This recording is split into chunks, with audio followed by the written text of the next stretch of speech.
Now, can we discuss Green Revolution? Yes, sir.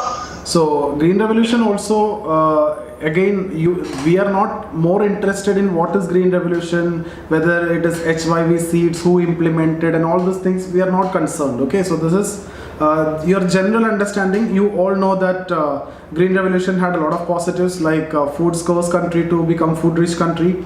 Okay, so we had very big issues with respect to food security during 1965-66, during that time, especially after the war, and we even stopped the planning. Okay, and we went for annual plans by taking into consideration the food security aspect. So we went for the annual plans during that time by stopping the normal planning. So all those things are part of your economy or history or general knowledge. And then after Green Revolution, it's all about using HYV, high yielding variety seeds, okay, pesticides, fertilizers, etc. And then it comes with a package, right? High yielding variety seeds, irrigation, pesticides, etc. And then you became a food rich country. So food scarce country to food rich country. So the context is actually, even from US also, they used to send us food packets under PL 480 scheme, but it was actually stopped, okay, due to the war issues, etc. So they purposely delayed sending food packets to India. So we went for Green Revolution, and it was a very successful venture. Okay, so that details I'm not discussing here. We will see the social consequences of Green Revolution. So we will see this after the implementation. During 1960s, Green Revolution has led to tremendous increase in the food grain production, thereby ensuring food security in the country. So this is a most important point. So from food scarce country, we became food rich country, food surplus country. The increase in production has no doubt increased rural affluence. Okay, now you have money. That is one other thing.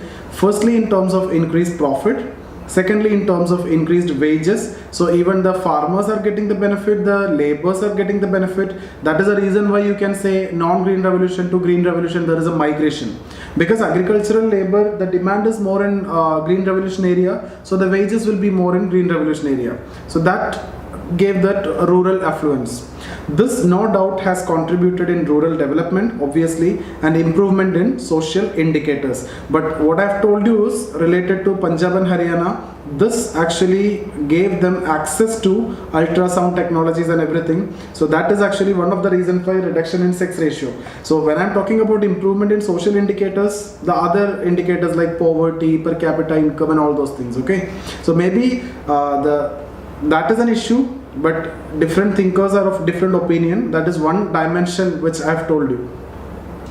Green Revolution also helped in industrial development by generating demand due to increased income. Okay, now this also led to industrial development, because if you need a vibrant industry, you need a vibrant agriculture, especially the agro-based industries, right? The input is coming from where? Input is coming from agriculture, whether it is cotton or anything. You need better agriculture if you need to have a vibrant industrial growth.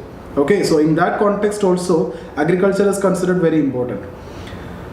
Now, by generating demand due to increased income, growth in agricultural implement industry, the agriculture input related industry, as well as agriculture input industry, that means those industries which are using agricultural inputs, like agro-based industries. Okay, apart from this, Green Revolution also boosted agricultural exports, both directly and indirectly. Now we have surplus, so you can export. So that you can talk about forex earning and all those things, but not here. In general, I'm saying, okay.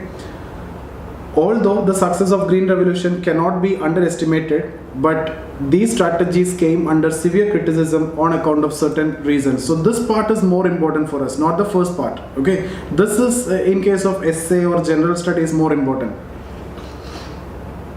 Firstly, it is argued that Green Revolution has led to increase in disparity both in income and regional. Right? So this is self-explanatory. Why regional inequality? Regional inequality is because it was not implemented everywhere, right?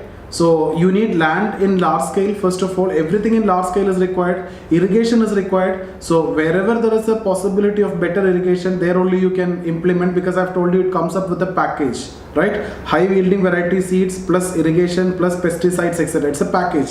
So you need irrigation facility. So the other areas where you don't have irrigation facility is totally left out. That means there is a regional disparity. Income disparity obviously will be there, and within a particular region also, if you talk about within the area like Punjab itself, between small farmer and large farmer, right? Between them, only this guy can implement green revolution. Small farmer cannot do, right? Because everything you need in large scale. So the productivity for this person will be so high compared to this person. So the relative profit will be more for this person, and he cannot survive for a long time. He will have to sell the land to this person. So that's what I mean by income inequality also increase between region and within region also. So increase in both income as well as regional inequality, right? As these strategies could be implemented in only few areas which had assured irrigation, that means the rain-fed areas were totally left out. Moreover, the high-yielding varieties of seeds were initially available for selected crops which could be grown in selected areas, right? So wheat and all which could be grown in selected areas, so the other areas were totally left out. So the climate also played a very important role here. Nature.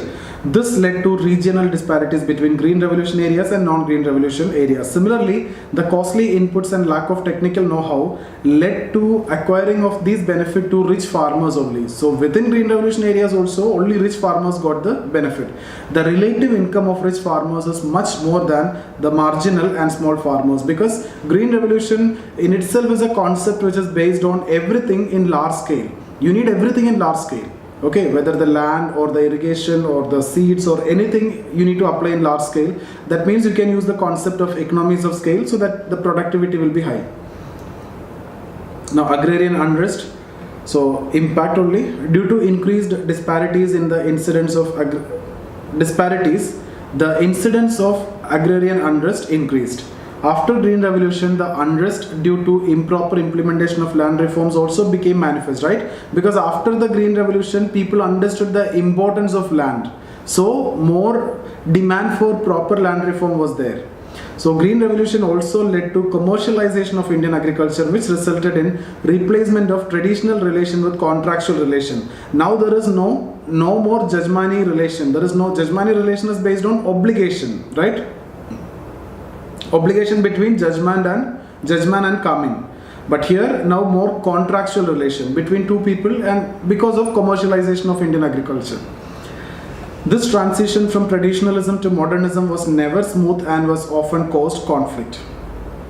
Secondly, increase in agricultural labor. I have told you only the big farmers got benefits, or small farmers with time they are forced to sell their land and they become agricultural labor. So that what will happen? There will be increase in agricultural labor.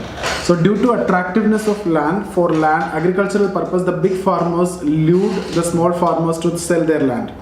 Moreover, the small farmers could not afford the costly inputs of Green Revolution strategies and were unable to avail the benefits. This led to selling of the land by the small peasants and turning into agricultural laborers. Thirdly, migration. Due to the selling of land by the small peasants and increase in wages in the Green Revolution area and continuing poverty in the dry land area led to migration of population from non-Green Revolution to Green Revolution area or urban areas. Okay, so either you are not able to survive in the rural area, so either you have to migrate to non-Green Revolution to Green Revolution area because the wages are high over there, or you have to go to urban areas. This caused a demographic problem in both areas. I have explained this point already before when we discussed about the previous topic.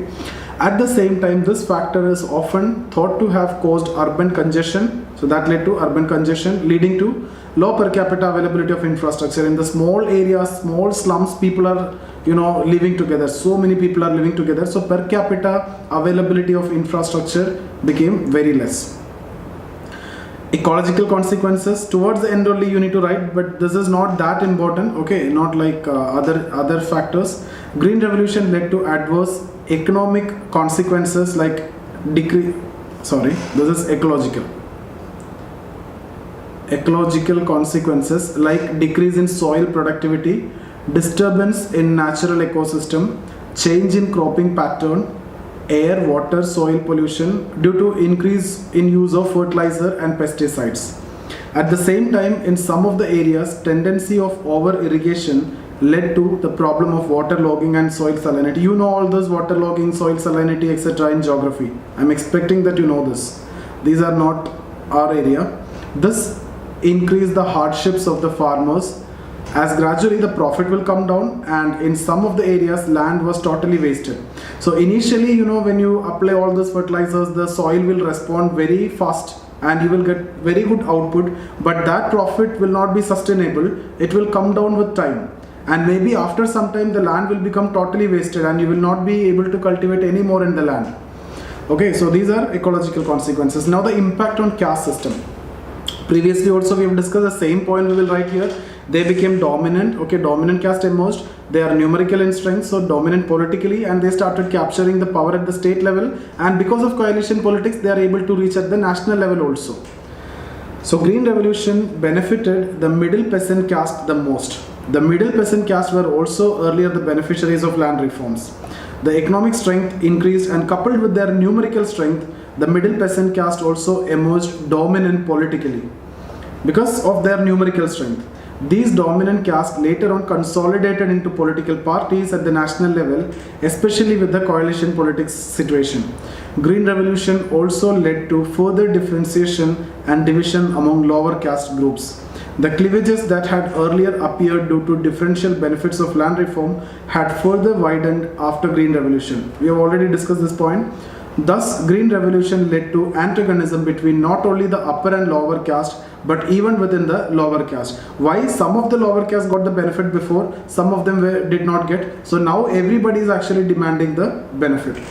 Green Revolution also disturbed the caste-based judgmani relation. This is no more there. Now I have told you this is obligatory relation. Now contractual relation. You pay, I will come and work. Okay, like that. So giving way to contractual relation. So not obligatory relation. Before it was obligatory relation. That's the most important point that you need to write, because this here what happened, the commercialization happened. Now what about class? Green Revolution led to the emergence of capitalist form of agriculture, thereby emergence of pure class relation eroding the caste-based obligatory relation. So before it was in rural area, when we discussed about village, I have told you, it is an authentic manifestation of the social life of India, or the ultimate signifier of the social life in India, right? Because you can see caste, family, joint family, everything in the villages. So caste based obligatory relation would have been there in the villages, but now even in the villages also this was replaced with the class relation. Okay, you pay, I will come, I will work, and I will go in the evening. No more connectedness, no more obligation. The class of rich farmers acquired dominance owing to the class status, and agricultural labor emerged as subordinate class. Their relation were aligned on caste lines. This is class lines. Now it is class lines other than caste identity. Green Revolution also led to the emergence of Farmers Association to act as pressure group. Okay, so because of Green Revolution, I've told you new set of farmers emerged. So farmers associations now formed. They started acting as pressure group. They started acting dominant, and they started controlling the politics also, and they started demanding their rights, specific to their rights, like free electricity, increase in MSP, free water, etc. So they actually not acted as a pressure group, rather they acted as interest group, and they promoted their class interest. Okay, interest group. So these are their demands. These are not the demands of the peasants or the small marginal laborers. Okay, these are the demands of the farmers. These associations also helped in excessive politicization of agrarian social structure. So that's about Green Revolution. Any doubts here? These are impacts. So what you need to focus is, you just need to focus on the heading, right? Everything else you know. So when you talk about, first of all, agrarian unrest, then agricultural labor, what is the impact? Migration, ecological consequences. You can talk about family, you can talk about caste system. You can also talk about the authority of the Karta coming down. Okay, all those things you can write here also. Whatever we have discussed in land reform could be written here also. But the major points is what I have highlighted here. These points you cannot afford to miss. Apart from that, whatever you feel like, you can add here. Okay.